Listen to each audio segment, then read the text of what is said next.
بسم اللہ الرحمن الرحیم۔ اردو ناول ناکردہ گناہوں کی سزا، قسط نمبر 5۔ مسلسل بیل کی آواز نے ماہر کی نیند میں خلل ڈالا تھا۔ اس نے بیڈ پہ ادھر ادھر ہاتھ مار کے موبائل تلاش کیا۔ اسکرین پہ میرب کا نام جگمگا رہا تھا۔ اس نے کوفت سے آنکھیں واپس بند کر لیں، مگر چنگھاڑتا ہوا موبائل ایک لمحے کے لیے بھی خاموش نہیں ہو رہا تھا۔ ماہر نے بیزاری سے کال ریسیو کی۔ دوسری جانب میرب کی رندھی ہوئی آواز نے اسے پوری آنکھیں کھولنے پر مجبور کر دیا۔ ماہر، مجھے آپ سے ضروری بات کرنی ہے، کیا آپ باہر گارڈن میں آ سکتے ہیں؟ میرب نے آنسوؤں کے درمیان پوچھا۔ کیوں؟ ماہر کے لہجے میں ایسا کچھ تھا جس پہ میرب کے آنسو تھم گئے۔ آپ آ سکتے ہیں یا نہیں؟ میرب نے سرد انداز میں پوچھا۔ اوکے، میں آ رہا ہوں، ماہر نے نہ چاہتے ہوئے بھی اس بات میں جواب دیا اور بیڈ سے اٹھ کے سلیپر پہنتا ہوا باہر لان کی جانب بڑھ گیا۔ وہ لان میں پہنچا تو میرب پیٹھ موڑے کھڑی تھی۔ ماہر نے ہلکا سا کھنکارا تو اس نے پلٹ کے دیکھا۔ ماہر اس کی آنکھوں میں دیکھ کر ایک پل کے لیے سجد رہ گیا۔ میرب کی آنکھیں رونے کے باعث سرخ ہو رہی تھیں۔ کیا ہوا تمہیں؟ رو کیوں رہی ہو؟ ماہر نے اس کی یہ حالت دیکھ کر پریشانی سے پوچھا۔ جواب میں میرب نے ایک پرشکوہ نظر اس پر ڈالی۔ کیا آپ کو واقعی نہیں پتا میں کیوں رو رہی ہوں؟ میرب نے دکھ بھرے لہجے میں پوچھا۔ آواز میں ایسا کچھ تھا جو ماہر کو نظر پھرنے پر مجبور کر گیا۔ کئی لمحے دونوں کے بیچ خاموشی حائل رہی۔ کچھ دیر بعد ماہر کی گمبھیر آواز ہوا کو چیرتی ہوئی اس کے کانوں میں پڑی۔ ماہر تمہیں خوش رکھے گا۔ میرب نے تڑپ کے اس کی طرف دیکھا۔ کیسا سنگدل شخص تھا، اس کے نام کے ساتھ کسی اور کا نام جوڑ رہا تھا۔ اس نے بے دردی سے ہاتھ کی پشت سے گالوں پہ بہنے والا گرم سیال مادے کو رگڑا۔ اسے لگا کہ اس کا وجود شعلوں سے بھر جائے گا۔ میں آپ سے پیار کرتی ہوں ماہر، وہ کہتے کہتے سسکیوں سے رونے لگی۔ ماہر نے خالی خالی نظروں سے اس کی طرف دیکھا، مگر دوسرے ہی پل چہرے پہ نرمی کی جگہ پتھریلے تاثرات نے لے لی۔ غصے سے ماہر کے لب بھینچ گئے۔ میں تم سے پیار نہیں کرتا، اور بہتر ہوگا تم یہ خناس اپنے دماغ سے نکال دو، ماہر نے ایک ایک لفظ چبا کے کہا۔ دیکھو تو کس بے دردی سے سامنے کھڑی کانچ سی لڑکی کا دل توڑ رہا تھا۔ دل توڑنا بھی گناہ کے زمرے میں آتا ہے، کاش وہ یہ جان سکتا۔ میرب نے قرب سے آنکھیں بند کر لی۔ اسے لگا کہ کسی نے اس کا دل مٹھی میں لے کر مسل دیا ہے۔ ایک ٹیس سی اسے اپنے دل میں اٹھتی ہوئی محسوس ہوئی۔ ماہر پلٹ کے جانے لگا۔ میرب نے دھندلی ہوتی آنکھوں سے اسے دیکھا۔ اس کے ہونٹ پھڑ پڑائے اور اسی دشمن جاں کا نام نکلا، ماہر۔ وہ رکا مگر پلٹا نہیں۔ تو کس سے پیار کرتے ہیں آپ؟ میرب پھنکارتی ہوئی اس کے سامنے آئی۔ ماہر نے ایک سر سی نگاہ اس کے روئے روئے چہرے پر ڈالی اور بنا کوئی جواب دیے جانے لگا۔ جواب دے کے جائیں، میں بھی جانوں آپ کی ایسی کون سی محبت ہے جسے آپ نے 7 پردوں میں چھپا کے رکھا ہوا ہے۔ یوں بزدلوں کی طرح کیوں منہ چھپا کے جا رہے ہیں؟ میرب کے طنز میں ڈوبے الفاظ اس کے کانوں سے ٹکرائے۔ ماہر نے کاٹدار نظروں سے اسے دیکھا اور اگلے ہی پل اس کا بازو دبوچے غرایا۔ فجر سے پیار کرتا ہوں اور کرتا رہوں گا، کر لو کیا کر لو گی۔ ماہر کے منہ سے نکلتے الفاظ کسی خنجر کی طرح اسے اپنے دل میں پیوست ہوتے محسوس ہوئے۔ اس کی آنکھوں سے نکلتے شعلوں نے اس کا پورا وجود راکھ کا ڈھیر بنا دیا۔ فجر آپ سے پیار نہیں کرتی، وہ ارحان بھائی سے پیار کرتی ہے۔ میرب نے اسے وہ حقیقت بتانی چاہی جس سے ماہر روز اول سے واقف تھا، اور اب درد سہنے کی باری ماہر کی تھی۔ میرب کے بازو پر اس کی مضبوط گرفت ڈھیلی پڑی۔ کب تک آپ اس روگ کو دل سے لگائے بیٹھے رہیں گے؟ فجر آپ کی کبھی نہیں ہو سکی، وہ ارحان بھائی کو دیوانوں کی طرح چاہتی ہے۔ آپ بھی محبت کے اس خود ساختہ فریب سے باہر نکل آئیں۔ وہ ماہر کا ہاتھ تھامے مدھم لہجے میں بول رہی تھی۔ میں آپ سے فجر کی جگہ نہیں مانگ رہی، مگر تھوڑی سی بھی جگہ میرے لیے نہیں نکل سکتی کیا؟ اس نے آنسوؤں کو بہہ جانے دیا۔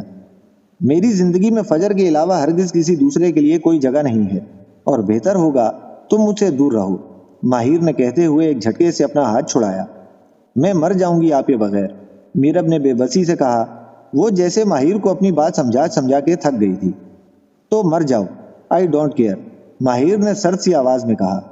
اگر آپ مجھے نہیں ملے تو برباد کر دوں گی فجر کو۔ میرب نے ماہر کی شرٹ کا کالر پکڑتے ہوئے اس کی آنکھوں میں آنکھیں ڈال کر ایک ایک لفظ چبا کے کہا۔ تم جیسی لڑکی سے اور توقع بھی کیا کی جا سکتی ہے؟ ماہر نے اس کا ہاتھ اپنے کالر سے بے دردی سے ہٹائے۔ مجھ جیسی؟ میرب کو اپنے اطراف میں بجلیاں گرتی محسوس ہوئیں۔ اس کے ہاتھ پہلو میں گر گئے۔ چہرہ احساس توہین سے سرخ ہو گیا۔ جو لڑکی رات کے اس پہر کھڑی ایک غیر مرد کے سامنے اپنی محبت کا اعتراف کر رہی ہے، اس کے بارے میں کیا کہہ سکتا ہوں؟ ماہر ٹھنڈے لہجے میں بول رہا تھا، اور اس کے الفاظ برچیاں بن کے میرب کو اپنے وجود میں اترتے ہوئے محسوس ہوئے۔ اعتراف محبت مرد کرے تو معتبر کہلاتا ہے، اور عورت کرے تو کمتر۔ جانے والا پلٹ کے جا چکا تھا اور وہ برف کی مورت بنی کھڑی اپنی کم مائیگی کا ماتم کر رہی تھی۔ گہری رات نے اپنے پر پھیلائے اور سورج کی نارنجی شعاؤں کو اپنی دبیز پروں تلے ڈھانپ دیا تھا۔ موتیا کے پھولوں کی خوشبو ہوا کے دوش پہ اڑتی ہوئی ماحول میں رچی بسی تھی، جو ایک الگ ہی طلسم بنا رہی تھی۔ فجر اپنے کمرے میں بیڈ پہ بیٹھی اپنی آنکھوں میں بار بار امٹ آنے والے آنسوؤں کو دھکیلنے کی کوشش کر رہی تھی، اور بے لگام آنسو بھی کسی نہ کسی بہانے آنکھوں سے اپنا راستہ بنا لیتے۔ پورا دن اس کی آنکھیں بھیگتی رہی تھیں اور وہ خود کو کسی نہ کسی کام میں مصروف کر لیتی۔ کل ارحان نے اسلام آباد چلے جانا تھا اور یہی سوچ اسے بار بار ہلکان کر رہی تھی۔ پورا دن وہ دوستوں اور گھر والوں سے ملنے اور جانے کی تیاریوں میں مصروف رہا۔ ایک بار بھی وہ فجر سے ملنے نہیں آیا تھا۔ اس نے بھیگی آنکھوں سے کھڑکی کے کھلے پٹ کو دیکھا جو ہوا سے ہل رہے تھے۔ اب اسے غصہ آنے لگا۔ وہ کھڑکی بند کرنے کے لیے اٹھی، مگر پائپ کے پاس کسی کا سایہ دیکھ کر نیچے جھانکا تو ارحان پائپ کے سہارے اوپر چڑھ رہا تھا۔ فجر کو نئے سرے سے غصہ آنے لگا۔ مجھ سے ملنے کا اب ٹائم مل رہا ہے جناب کو، فجر نے کلس کر سوچا اور کھڑکی کے پٹ بند کرنے لگی، مگر ارحان تب تک کھڑکی تک پہنچ چکا تھا۔ اس نے کھڑکی کے ادھ کھلے پٹ کو پکڑا۔ ظالم لڑکی اپنے شوہر کو سردی میں مارنے کا ارادہ ہے، ارحان نے مسکراتے ہوئے کہا اور اس کے ناراض چہرے پر ایک نگاہ ڈالی۔ کیوں آئے ہو یہاں؟ فجر نے ناراضگی سے پوچھا۔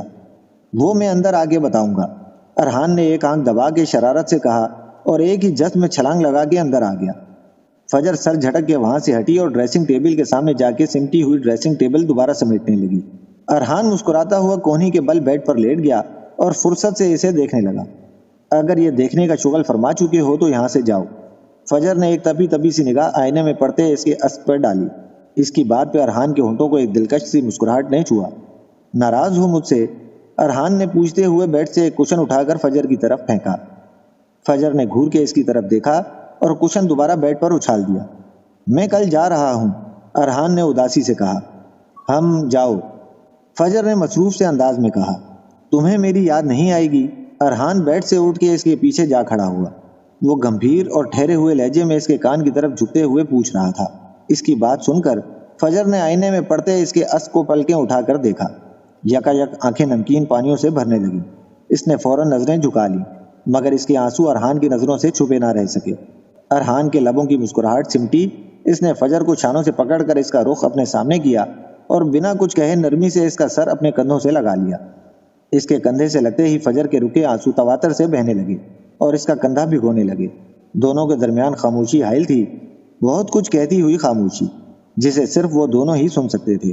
اس خاموشی میں اظہار محبت بھی تھا اور جدائی کا شکوہ بھی۔ کچھ دیر بعد دل کا بوجھ ہلکا ہوا تو وہ ہجل سی ہوتی ہوئی اس سے الگ ہوئی۔ آئی ایم سوری، وہ پتہ نہیں کیوں رونا آ گیا، فجر نے اپنے آنسو صاف کرتے ہوئے شرمندگی سے کہا، مگر ارحان کی طرف دیکھنے سے گریز کیا۔ وہ جانتی تھی ان محبت لٹاتی نظروں میں نہیں دیکھ پائے گی اور ایک بار پھر ہار جائے گی۔ ارحان نے اس کی تھوڑی پکڑ کر اس کا چہرہ اونچا کیا۔ سیاہ آنکھیں براؤن آنکھوں سے ٹکرائی تھیں۔ آئی لو یو، ارحان نے دھیمے لہجے میں بولتے ہوئے اس پر اپنی محبت کا سحر پھونکا اور شرعی رشتے کی روح سے اس کے ماتھے پہ اپنی محبت کی مہر ثبت کر دی۔ فجر کی آنکھوں سے دو انمول موتی نکل کر گالوں پر بہہ گئے، مگر اس سے پہلے ہی ارحان نے انہیں اپنے پوروں پر سمیٹ کر بے مول ہونے سے بچا لیا۔ مت جاؤ مجھے چھوڑ کے، فجر نے اس کے دونوں ہاتھ تھامتے ہوئے گردن جھکائے کہا۔ پاگل، میں کون سا ہمیشہ کے لیے چھوڑ کے جا رہا ہوں، بہت جلد آؤں گا تمہیں لینے۔ ارحان دوبارہ اس کی آنکھوں میں آنسو نہیں دیکھنا چاہتا تھا، اس لیے ماحول کا اثر کم کرنے کے لیے ہلکے پھلکے لہجے میں کہا۔ ایک کام کرتے ہیں، ارحان نے اس کی طرف جھکتے ہوئے شرارت سے کہا۔ کیا؟ فجر نے سوالیہ نظروں سے اس کی طرف دیکھا۔ ابھی رخصتی کروا کے اپنے ساتھ ہی لے جاتا ہوں۔ اس کی بات سن کے فجر کے عارض سرخ ہوئے تھے، وہ روتے ہوئے مسکرا دی۔ ارحان نے اس دھوپ چھاؤں کے سے منظر کو اپنی آنکھوں میں محفوظ کر لیا۔ جی نہیں، اس نے ارحان کے سینے پہ ہاتھ رکھ کے اسے پیچھے دھکیلا۔ امر بھائی کی شادی میں آؤ گے نا؟ سوال میں امید چھپی تھی۔ ہاں آؤں گا، اس نے اس بات میں سر ہلا دیا۔ اپنا خیال رکھنا، ارحان نے اس کا گال چومتی آوارہ لٹ کو چھوتے ہوئے کہا۔ تم بھی اپنا خیال رکھنا، فجر نے نم آنکھوں کے ساتھ کہا۔ ناظرین کرام، اس ناول کی اگلی قسط کے لیے ملتے ہیں انشاءاللہ بہت جلد۔ اپنا خیال رکھیے گا، اللہ حافظ۔